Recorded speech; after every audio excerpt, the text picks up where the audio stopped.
The officer's hand gripped my arm with calculated force. It wasn't violence. It was urgency, disguised as authority. He pulled me to the side of the airport corridor, while his low voice cut through me like a silent knife. "Pretend I'm arresting you and do not react." I blinked, not understanding. My suitcase rolled slowly, stopping against my leg. Mary and Robert were about 16 feet away. I saw them turn around at the same time. Their faces changed, something hardened in their eyes. The agent held my elbow and guided me toward a side door marked "Restricted Area." I didn't scream. I didn't ask any questions. I just obeyed because something in her tone told me my life depended on it. When we crossed the threshold, she locked the door. The noise of the airport abruptly cut off. Now there was only the buzzing of the fluorescent lights and my ragged breathing. She let go of me and took a step back. "Mrs. Eleanor Smith." I nodded slowly. My throat was tight. "I'm Agent Sarah Miller," she said. "I work with the Premeditated Crimes Unit. I need you to listen to me very carefully, because we don't have much time." I felt the floor moving beneath me. I searched for a chair, but there wasn't one. Only a metal table and a camera in the ceiling corner. "Your daughter and son-in-law plan to kill you during this trip." The words dropped like stones in still water. They made no sound, but the impact was absolute. I stared at her without blinking, without breathing. "We have proof. Wiretaps, deleted messages we recovered, a life insurance policy taken out in your name 3 weeks ago. You didn't sign that document, Mrs. Smith. They forged your signature." I shook my head, not because I didn't believe her, but because my brain refused to process what I was hearing. Mary, my daughter, the child I carried in my arms, the woman who cried on my shoulder when we lost her father only 4 months ago. "It can't be." The agent took a phone from her pocket and slid the screen toward me.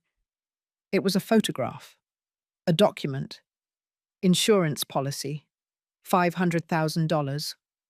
Beneficiaries, Mary Smith and Robert Morales. Issue date, 3 weeks ago. Trip date, today. My name was there, my signature too, but I never saw that paper. They planned for it to look like an accident. We checked the reservations. The house they were going to stay in is in a mountainous area, isolated, no close neighbors, no cameras, the perfect place for something to go wrong. My legs started to tremble. I leaned against the cold wall. I felt nauseous.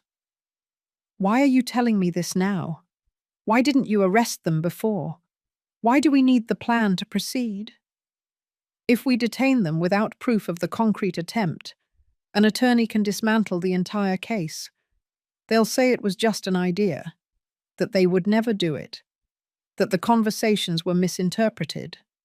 We need them to act, Mrs. Smith, and we need you to help us." "No, I'm not going with them. I'm not going to pretend everything is fine while they plan to kill me." My voice came out louder than I wanted. The agent raised a hand to calm me. "I understand your fear, but you will be protected at all times. We have undercover agents on the flight, at the arrival airport, on the road, even in the house where you'll be staying. You will not be alone for a second." How am I supposed to look my daughter in the eye, knowing she wants me dead? The agent was silent for a moment. Then she spoke more slowly. "Mrs. Smith, your daughter contracted debts with dangerous people. Robert has a gambling problem. He lost more than $80,000 in illegal bets. They lent them money. Now they are collecting with interest they cannot pay. We found death threats on Robert's phone.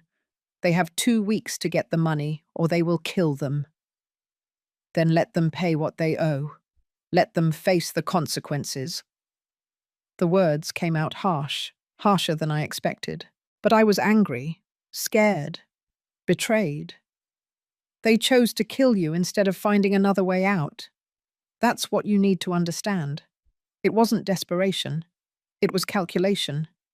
They reviewed your assets, your house, your savings. They did the math, and they decided you were worth more dead than alive. I closed my eyes. The tears came before I could stop them. They weren't tears of sadness. They were of rage, of humiliation, of a pain so profound it had no name. How long have I been a burden to my own daughter? The agent didn't answer. There was no answer for that. Outside the room, I heard voices. Someone was asking about me. I recognized Mary's voice. She sounded worried, perfectly worried. Mom is fine. It's just a routine checkup. Standard procedure. It was the voice of another agent, trained to lie naturally. Agent Miller looked directly into my eyes. If you decide not to go through with this, I will understand. I can arrest them right now, but the case will be weak. They will probably walk free in less than a year, and when that happens, you will still be a problem for them. You will still have what they need, and next time, there won't be an agent in an airport to warn you. What do you need me to do? Get on that plane. Act like nothing happened. Trust us. And when the time comes, step aside and let us do our job. I wiped my tears with the back of my hand. I took a deep breath. 3 times. 4. Okay. The agent nodded. She took a small device the size of a button from her pocket and showed it to me. This is a microphone. I'm going to sew it inside your blouse. No one will see it, but we will hear everything. If at any moment you feel you are in real danger, just say the keyword. Say, I need my medicine. That will be the signal. We will enter immediately. I nodded. She worked quickly. Her hands were steady, professional. In less than 2 minutes, the device was hidden under the fabric near the collar. Ready, I looked at myself in the small mirror hanging on the wall.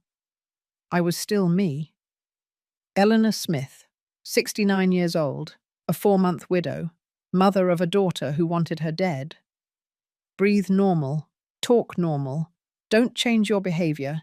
They cannot know that you know. How am I supposed to do that?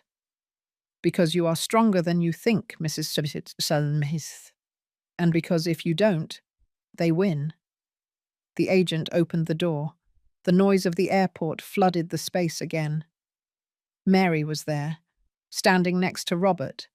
Their faces lit up when they saw me come out. Mum, are you okay? You scared us. Mary walked toward me and hugged me. I felt her arms around my body, her perfume, the same one she had worn since she was 20. I forced myself to return the hug, to smile. I'm fine, honey. It was just a misunderstanding with the documents. It's resolved now. Robert took my suitcase. He smiled too, that smile that always seemed kind. Now I only saw calculation behind his teeth. Let's go then, Mrs. Smith. We don't want to miss the flight. We walked together toward the boarding gate. Mary took my arm. She talked about the house where we would be staying, about the scenery, about how much we needed this time together. I nodded. I smiled. I responded with short phrases. But inside I was falling apart, disintegrating, wondering when I lost my daughter, or if I ever truly had her. 4 months earlier, everything was different, or maybe not. Maybe it was just easier not to see what had always been there. Arthur died on a Tuesday afternoon. Massive heart attack. No warning, no goodbye. We were watching television when he reached for his chest and looked at me with those eyes that still took my breath away after 42 years of marriage. Eleanor, I'm hurting. Those were his last words. 3 words that still wake me up at night. Mary arrived at the hospital an hour after the doctors confirmed what I already knew. My husband was gone. The man who built our house with his own hands, who saved every dollar as if it were his last, who taught me to be strong even when I didn't want to be. I cried so much I thought my body would break in two. Mary hugged me. She held me while I trembled against her shoulder. She drove me home because I couldn't drive. She made me tea. She forced me to eat even though every bite felt like glass in my throat. That night, I slept at her house. Robert was kind, silent, respectful. He gave me the guest room and closed the door gently. The first few days were a blur of people, neighbors, distant family, acquaintances I hadn't seen in years, but who showed up with casseroles and awkward hugs. They all said the same thing. "I'm so sorry. He was a good man. He's in a better place now." Well-intentioned lies that didn't help at all. The funeral was on a Saturday. It rained. Of course it rained. Mary stayed by my side throughout the ceremony. She held my arm when we walked to the grave. She passed me tissues when mine were soaked with tears. After everyone left, when it was just her and me in front of the freshly turned earth, Mary told me something that, at the time, seemed beautiful. "Mum, Dad made me promise him something years ago. He made me swear that if anything ever happened to him, I would take care of you, that I would never leave you alone." I cried again. I hugged my daughter as if she were a little girl, as if we had all the time in the world. "Don't cry, Mum. I'm here. I'll always be here." The weeks passed. The house felt too big, too silent. Every corner had Arthur's imprint, his armchair in the living room, his coffee mug in the cabinet, his old shirt hanging in the closet, because I didn't have the courage to put it away. Mary came to visit me almost every day. Sometimes she brought food, like a chicken pot pie. Sometimes she just sat with me on the sofa, and we watched cooking shows that neither of us was really following. Robert also came, though, less often. But when he did, he checked things in the house. The water heater, the back door lock, the wiring in the living room. "Everything is old, Mrs. Smith," he'd say. "We should do repairs soon." I nodded without paying much attention. What did an old water heater matter when your heart was broken? 1 month after the funeral, Mary arrived with a proposal. "Mum, you need to get out of this house. You need air. You need to move." "I don't feel like going anywhere, honey." "Please, for Dad. He wouldn't have wanted to see you like this." "Shut up," slowly fading away. She was right. Arthur hated stillness. He was always planning something. A road trip, a repair, a project. "Where do you want me to go?" "Do you remember that cabin in the Rocky Mountains that Dad always wanted to visit? The one we saw in that magazine years ago? I rented one just like it. 3 days. Just you and me. No one else. Just mother and daughter. Like before." "Before what?" "Before life got so complicated, Mum." I didn't know how to answer that. Mary took my silence as a yes. She started planning everything. The dates, the flight to Denver, the house. She spoke with excitement, with an energy I hadn't seen in her for years. Robert also seemed enthusiastic. "It will be good for you, Mrs. Smith. A change of air, new scenery." "Why are you coming too?" The question came out more directly than I intended. Robert blinked. Mary answered for him. "Because I can't drive alone, Mum. The drive from the airport to the house is complicated. Robert knows those routes well. He's been there before." I nodded. It made sense. Everything made sense. But something small, something I couldn't name. It made me uneasy. The weeks passed quickly. Mary came over more often, always with some excuse. She needed to check the house documents. She needed copies of the deeds. She needed to know where I kept Arthur's insurance papers. Why do you need all that? Just in case, Mum. In case something happens while you're traveling. It's better to have everything organized. Again, that knot in my stomach. But I ignored it. Because she was my daughter. Because I had just lost my husband. Because I didn't have the energy to suspect the only person I had left. One afternoon, Robert arrived alone. Mary was working. Mrs. Smith, I need to talk to you about something important. I sat on the sofa. He remained standing, uncomfortable. Mary doesn't know I'm here, but I think you should know this. My heart started beating faster. The house is worth a lot of money. The savings Mr. Arthur left behind too. You're alone now. There are people who take advantage of women in your situation. What are you trying to tell me, Robert? That you should consider putting the assets in Mary's name, or at least making a clear will, to protect yourself. I already have a will. When was the last time you checked it? I didn't answer. It had been years, maybe 10, maybe more. Things change, Mrs. Smith. Laws change. It would be good to update it. He left shortly after, leaving a heavy silence in the room. That night I couldn't sleep. I stayed looking at the ceiling, thinking, remembering. Arthur always said Mary was too impatient, that she wanted everything quickly, without effort. We argued about it. I defended her. He insisted.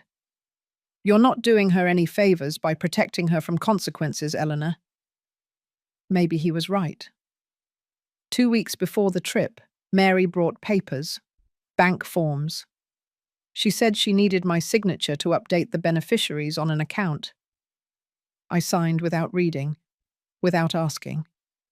Now, sitting on that plane, with the microphone hidden under my blouse, with my daughter sleeping next to me and Robert checking his phone in the seat ahead. Now I understood.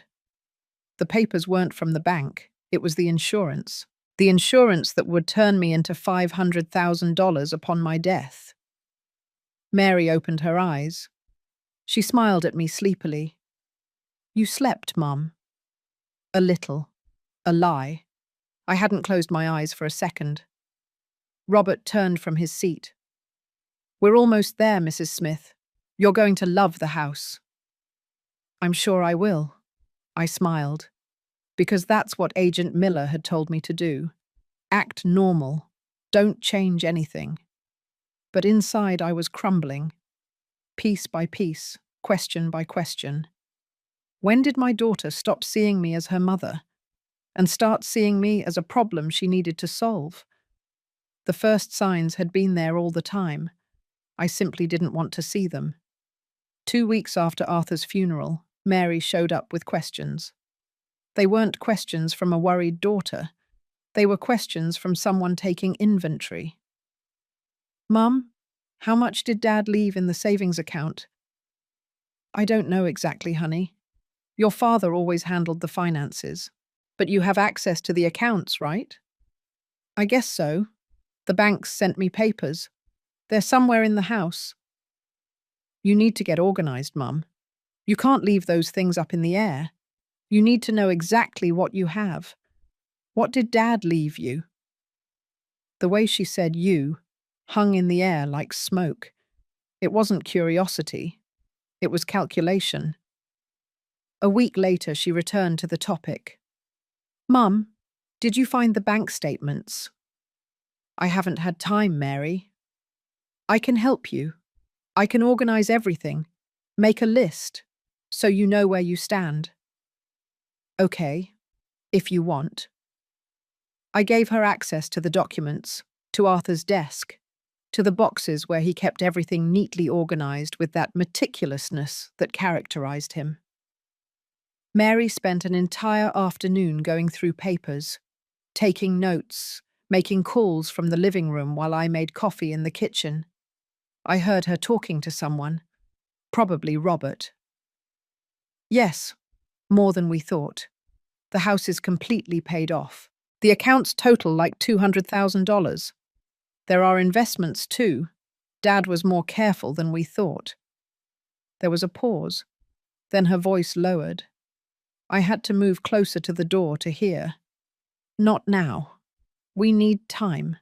We need her to trust us completely. I walked into the living room with the coffee cups.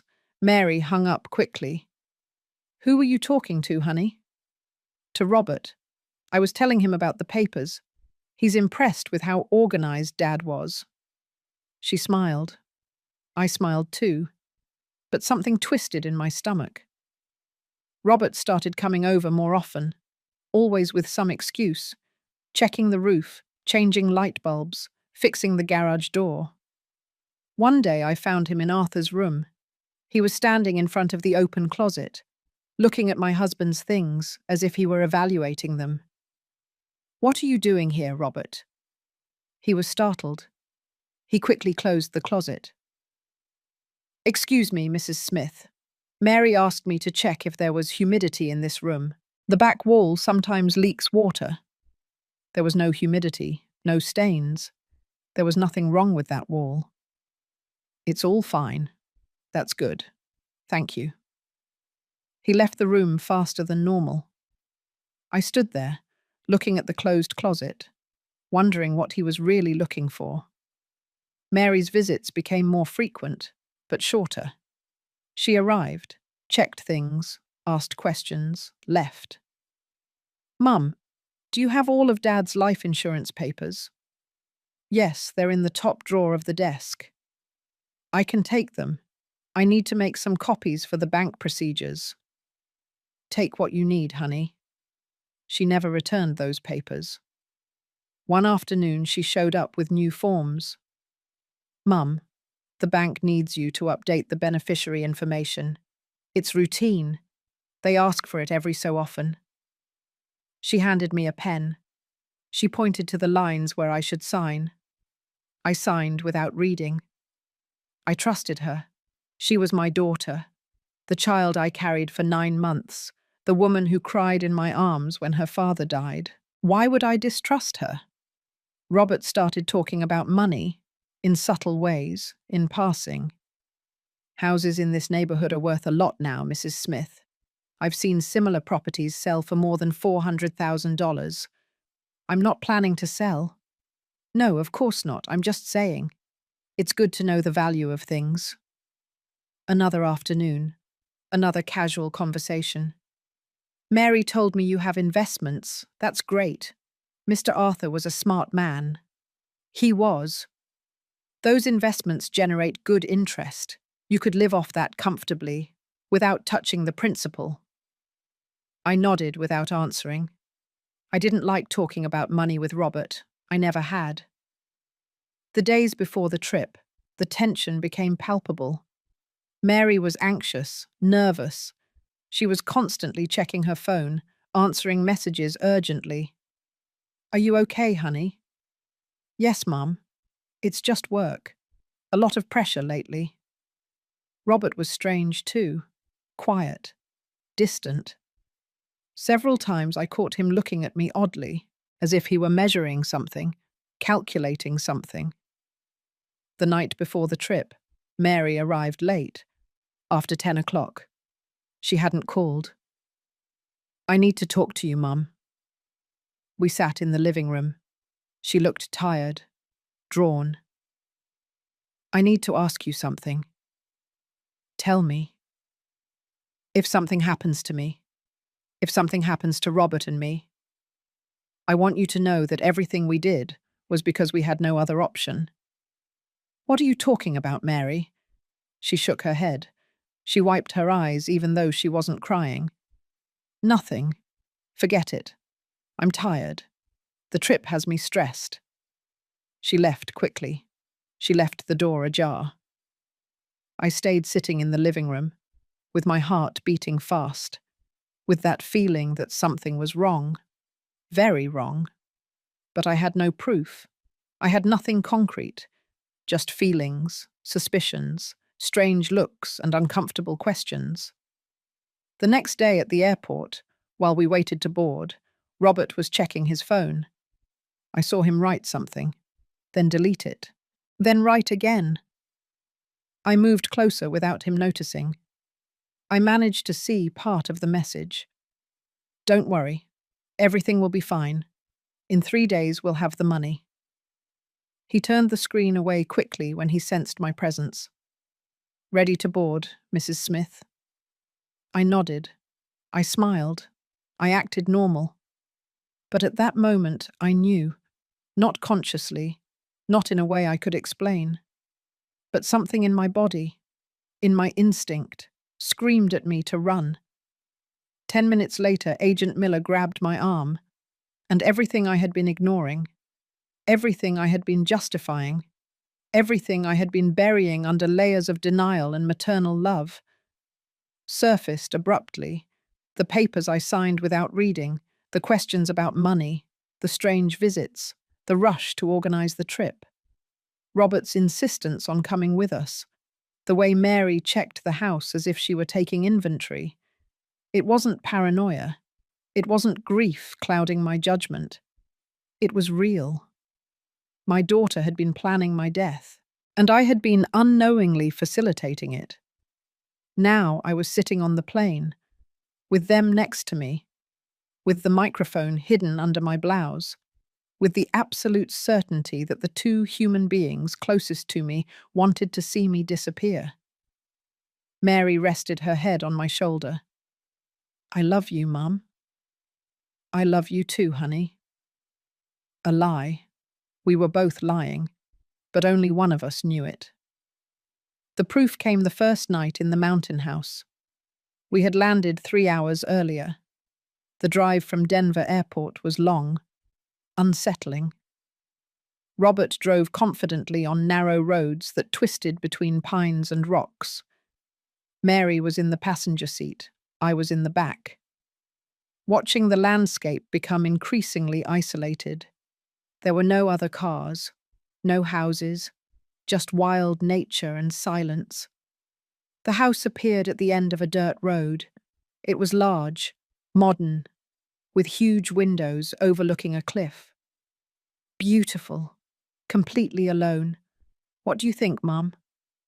It's beautiful, honey. And it was. But it was also the perfect place for no one to hear a scream. Robert took out the suitcases. Mary opened the main door. I walked in slowly, observing every detail, every corner, wondering where the agents were, where the hidden cameras were, if I was really as protected as they had promised. Rest, Mum. The trip was long. I'll prepare some dinner. Mary took me to the main bedroom. King-size bed, private bathroom, forest view, everything perfect, everything prepared. I sat on the bed after she closed the door. I took a deep breath. I touched the small microphone hidden under my blouse. It was still there. It was still working. Oh, I hoped so. Dinner was tense, at least for me. Mary and Robert acted normally. They talked about the scenery, the weather, the plans for the next day. We could go for a hike, Mum. There's a trail that leads to an incredible lookout point. Maybe. I'll see how I feel. Robert poured wine. I refused my glass. I don't feel like alcohol, honey. Come on, Mum. Just one glass. To celebrate that we're together. She insisted so much that I finally accepted. But I didn't drink. I pretended to bring the glass to my lips. I barely wet my lips. I left it on the table. I saw Robert watching me, how his eyes followed my glass, waiting for something. After dinner, I excused myself. I said I was tired, that I needed to sleep. Mary hugged me. Rest, Mum. Tomorrow will be a beautiful day. I locked the bedroom door. I stood in the middle of the room, listening. I heard them talking in the living room. Their voices were low, but I could distinguish the tone. Frustration, impatience. She didn't drink enough. It was Robert's voice. We'll have to try something else. Mary's voice. I sat on the bed. My hands were trembling. They had tried to drug me. On the first night, without even waiting, without even disguising it. I waited an hour, two, until the house was silent. Then I got up. I walked barefoot to the door. I opened it carefully. The hallway was dark, empty. I slipped into the living room. Everything was off except for a faint light coming from the kitchen. I approached slowly, with my heart pounding against my ribs. On the kitchen table there were papers. I recognized them. They were mine. House documents, bank statements, the old will that Arthur had made years ago. And there was something else, a new insurance policy, with my name, with my signature, $500,000. Beneficiaries, Mary Smith and Robert Morales. The issue date was 3 weeks ago, just as Agent Miller had told me. I took out my phone. I photographed everything, every page, every document. My hands were shaking so much that some photos came out blurry, but I kept going, one after another. Then I saw the other paper. It was a printed message, a text conversation between Robert and someone else. I need the money by Friday. I don't care how you get it. If you don't pay, we kill you and your wife, Robert's reply. I'll have it. I'm resolving a family problem. 3 days maximum. Message date, 2 weeks ago. There was more. Another message. This one between Mary and Robert. Are you sure it will work? Yes. No one will suspect. Accidental fall. The place is perfect. No witnesses, no cameras. And what if she resists? She won't resist. She trusts us. She always has. I felt the floor disappear beneath my feet. It wasn't just the money. It wasn't just desperation. It was premeditation. It was coldness. It was that horrible word Robert had used. Family problem. I was the problem. I heard a noise, footsteps. Someone was moving in the hallway. I put the phone away. I quickly backed up to the living room. I hid behind the sofa just as Robert appeared. I saw him walk to the kitchen, check the papers, make sure everything was in order. Then he went back down the hallway. A door closed. I waited 5 more minutes. 10. Then I returned to my room. I locked the door. I sat on the bed. I opened my phone. I checked the photos. They were there. All of them. The complete evidence of what they were planning. I thought about calling the police, about screaming, about waking the neighbors. But there were no neighbors. There was no one. Just forest and silence and 2 people who wanted me dead. I remembered Agent Miller's words. We need the plan to proceed. If we detain them without proof of the concrete attempt, everything falls apart. This was concrete proof. This was enough. But I also realized something else. I had the photos, but they had the originals. What if those papers disappeared? If Mary and Robert realized someone had photographed them, they would change the plan. They would flee, and they would never pay for what they had done. I had to keep going. I had to let them believe I still trusted them, that I was still the naive mother who signed papers without reading, who drank wine without suspecting, who walked toward the cliff without seeing the push coming. I lay down fully clothed, with my shoes on, ready to run if necessary. I didn't sleep. I didn't close my eyes for a second. At some point in the early morning, I heard voices again, Robert and Mary, arguing in whispers.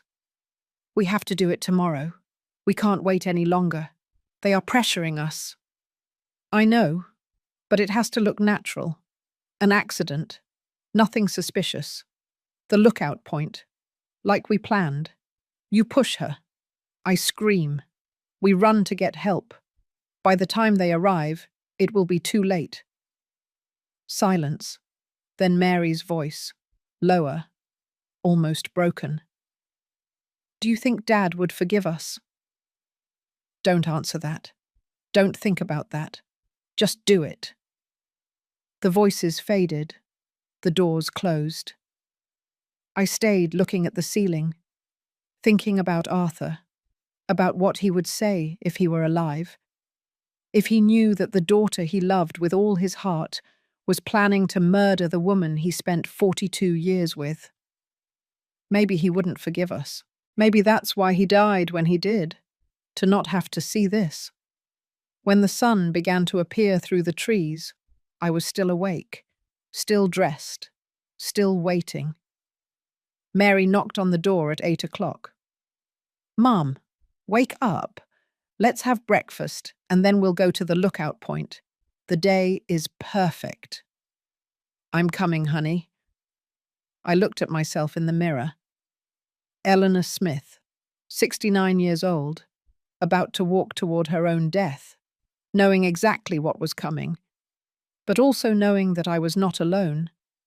I touched the microphone under my blouse. I whispered so low that barely any sound came out. "I'm ready." I hoped someone was listening. I hoped someone would arrive in time. Because if they didn't, if they failed, if something went wrong, Mary and Robert would get exactly what they wanted, and I would be just another tragic accident on a beautiful, lonely mountain. Breakfast was a perfect performance of normalcy. Mary made scrambled eggs and coffee. Robert set the table with excessive care. They were both smiling. They both talked about the perfect weather, about the beautiful day that awaited us. I chewed every bite as if it were sand. I smiled when I should smile. I nodded when I should nod. Inside, I was calculating every movement, every word, every second that brought me closer to the moment they would try to kill me. Agent Miller had told me to trust, to act normal, to let the plan proceed to the point where there was no doubt, where there was no way an attorney could say it had all been a misunderstanding, an exaggeration, a misinterpretation of conversations taken out of context. They needed proof of real attempt, of concrete action, of that exact moment where the hand is raised to push and only external intervention prevents the body from falling. So when Mary suggested we get ready for the hike, I agreed without protest. When Robert said the trail was easy, but there was a part with a stunning view where we would have to be careful, I smiled and said I trusted them. When Mary helped me put on a light jacket and asked if I had my phone, I lied and said I had left it in the room because I didn't want distractions. The phone was in my pocket, with the photos of the documents, with the evidence I needed to keep, no matter what. We left the house around 10 in the morning. The sun was high. The air was fresh, clean, the kind of morning Arthur would have loved, the kind of day that makes life seem simple and beautiful. We walked in single file, Robert ahead, me in the middle, Mary in the back. The trail was narrow. It climbed gradually between tall pines that partially blocked the sun. I could hear birds, the crunch of dry branches under our feet. My own breathing speeding up, not from exertion, but from fear. Every step took me further from the house. Every curve of the path led us deeper into the forest. I looked around for signs of the undercover agents, of the hidden cameras, of any indication that I was really as protected as they had promised. I saw nothing, just nature, just the three of us, just the sound of our steps advancing towards something inevitable. Mary spoke from behind. Her voice sounded almost cheerful, almost genuine. If I didn't know what I knew, if I hadn't seen the documents, if I hadn't listened to the nighttime conversations, I would have believed she was genuinely happy to be there with me, that she truly cared about this time together. Dad loved places like this, Mum. Remember when we used to go camping when I was a kid? You always complained about the cold, but Dad insisted that nature was important. that we needed to disconnect from the city. Yes, I remember. My voice came out firmer than I expected. Mary continued talking as if my short replies meant nothing, as if she didn't notice that her every word was a knife turning in my chest. He would have wanted us to do this, to keep going after his death, to find a way to be together, to be family again. We are family, Mary. We are, Mum. We always will be. The hypocrisy of her words was so thick I could feel it in the air. Robert stopped ahead and pointed to the left where the trail split into two. This way. The lookout point is about 20 more minutes. We kept walking. The terrain became more uneven, steeper. I started to sweat under the jacket, but I didn't take it off. I didn't want them to see the microphone. I didn't want to risk anything. Robert slowed his pace until he was next to me. Mary also moved closer. Now the three of us walked together on the widest part of the trail. "How are you feeling, Mrs. Smith? You're not too tired?" "I'm fine, Robert. I can continue." "It's important that you tell us if you need to rest. We don't want anything to happen to you. This trail can be treacherous if one is not careful." The word treacherous floated between us. I let it pass without comment. We reached an area where the trees opened up and the cliff appeared to our right. There was no railing, no protection, just the uneven edge of the earth, and then a drop of more than 160 feet to the rocks below. Robert approached the edge. He looked down. Then he looked at me. "Come on, Mrs. Smith. You have to see this view. It's incredible." I approached slowly. Every step was a conscious decision. I could feel my heart pounding in my throat. I could feel the weight of the phone in my pocket. I could feel Mary's presence behind me. I reached the edge. I looked down. It really was breathtaking. The valley stretched out green and deep. The rocks shone under the sun. Everything was beautiful and deadly at the same time. "It's beautiful." Robert was on my left, Mary on my right. Both close, too close. "Dad would have loved this view, Mum." Mary's voice trembled slightly. I wondered if she was nervous, if she was afraid of what they were about to do, or if she was just acting, preparing the ground for the scream of horror that would follow, for the fake tears, for the frantic call to 911 reporting a terrible accident. I felt movement to my right. Mary moved closer. Her hand brushed my back. Soft, almost imperceptible. "Mum, there's something I need to tell you." "Tell me, honey." My voice came out calm, calmer than I felt. "We, Robert and I, have had problems, money problems, serious problems." "I know, Mary." She blinked, confused. "How do you know?" A mother always knows when her daughter is in trouble. It wasn't a lie, but it wasn't the whole truth either. Mary swallowed. Her hand was still on my back, pressing lightly, testing. "We didn't want to worry you, especially after Dad died, but the situation got very difficult, very dangerous." "How much do you owe?" Robert moved to my other side. Now they both flanked me. Both were close enough to act, to finish what they had come to do. $80,000, Mrs. Smith. With interest, it's almost 100,000 now. And the people we owe are not patient. They are not understanding. "Why didn't you tell me before? Why didn't you ask for help?" "Because we have pride, Mum. Because we didn't want to disappoint you. Because Dad always taught us to solve our own problems." "Arthur taught you to work, to be responsible, not to borrow money from criminals."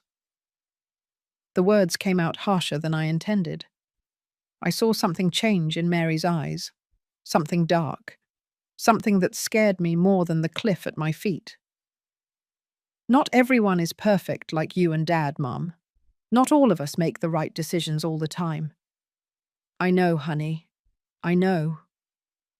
There was a silence, long, heavy. The wind began to blow harder. I could feel it pulling at my clothes, pushing me slightly toward the edge. Then we need you to help us, Mum. Robert's voice was tense, urgent. How can I help you? You know how. Mary's hand pressed harder against my back. It was no longer a brush. It was real pressure, intentional. This was the moment where everything could change, where I could step back, scream the keyword, end the performance. But Agent Miller had been clear. They needed the attempt. They needed the action to begin. That there be no doubt. So I stayed where I was, on the edge, with my daughter slowly pushing me, with my son-in-law blocking my escape, with the cliff waiting below. And I whispered so low they could barely hear me. Then do it, if that's what you came to do. Do it now. The pressure on my back stopped. Mary withdrew her hand as if my skin burned. Robert took a step back. They both looked at me with expressions I couldn't decipher. Confusion, fear, maybe some guilt. What did you say, Mum? My voice came out louder this time, clearer. I was no longer trembling. I said if you came here to kill me, then just do it. Stop pretending this is a family hike. Stop acting like you care. Finish what you started. The silence that followed was absolute. Not even the birds were making noise. Mary shook her head, her eyes filled with tears that could be real or could be part of the act. I don't know what you're talking about, Mum. You're saying horrible things, things that don't make sense. Robert tried to approach, but I raised a hand to stop him. Don't come closer, neither of you. Stay exactly where you are. Mrs. Smith, please.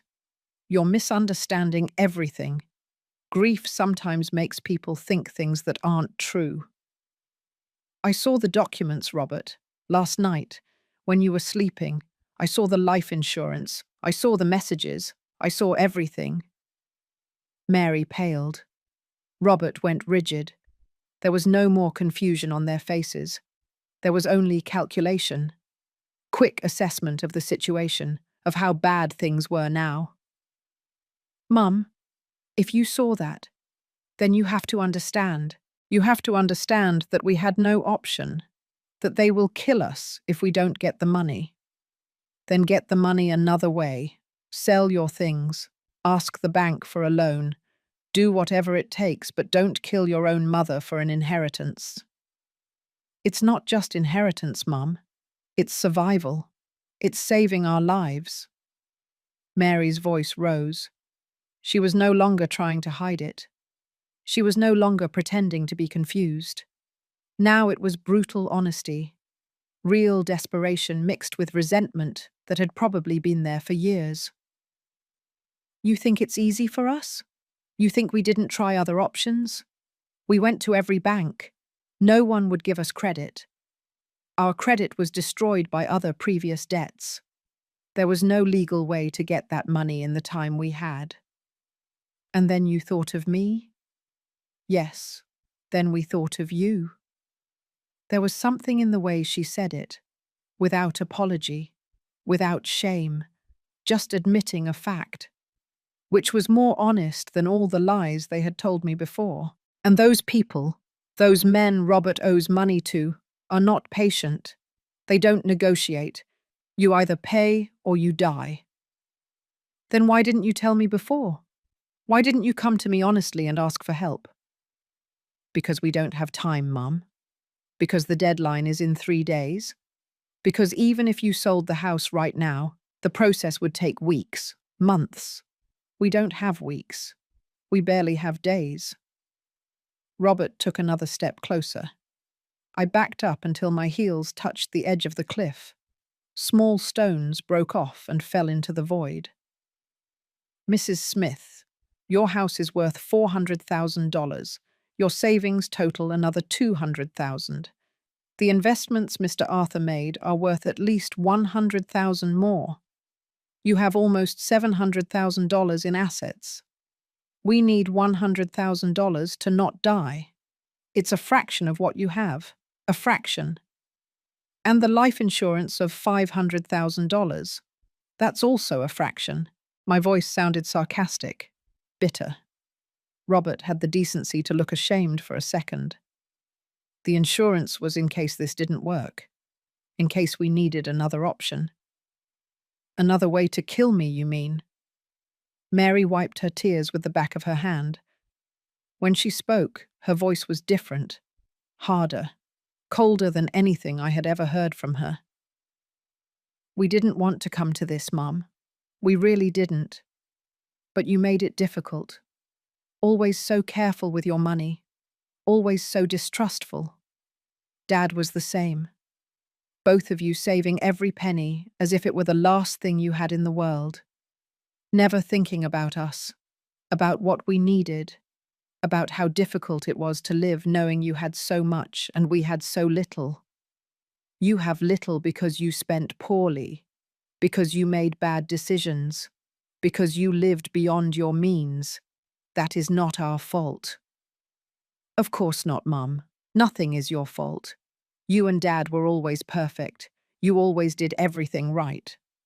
While we were the failures, the disappointments, the ones who never measured up. The resentment in her voice was so old that I realized this hadn't started with the debts. This had been growing for years, maybe decades, hidden under smiles and hugs and Sunday visits.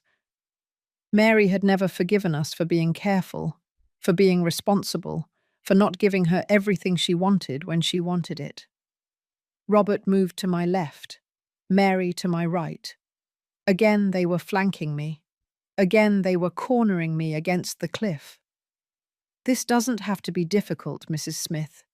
It can be quick, painless. A terrible accident. We call 911. We cry. We act devastated. No one suspects anything. You no longer suffer from the loss of Mr. Arthur. And we get the money we need to survive. Everyone wins. Except me. I die. You're already dead, Mum. Since Dad died, you're just existing, wandering around that empty house, crying over a man who's no longer here. At least this way your death would have a purpose. It would save us. It would give us a chance. I couldn't believe what I was hearing. I couldn't process that these words were coming out of my daughter's mouth. The child I had carried, fed, loved with every cell of my body. I'm not going to let you kill me. I'm not going to make things easy. If you want my money, you'll have to earn it another way. There is no other way, Mum. We already explained it to you. We already told you we don't have time. Then die. If you took out debts with criminals, if you gambled money you didn't have, if you lived lives you couldn't afford, then face the consequences. But don't ask me to pay for your mistakes with my life. Mary looked at me with pure hatred. There were no more tears. There was no more sadness. There was only rage. You were always so selfish, Mum. Always thinking only of yourself, of what you wanted, of what you needed. You never truly saw us. You never cared about us beyond fulfilling your role as the perfect mother. That's not true. Of course it's true. And now that we finally need you, when we finally ask you for something real, something that matters, you refuse. You prefer to cling to your money, to your house, to your things, than to save your own daughter. You are not asking me for money, Mary. You are asking me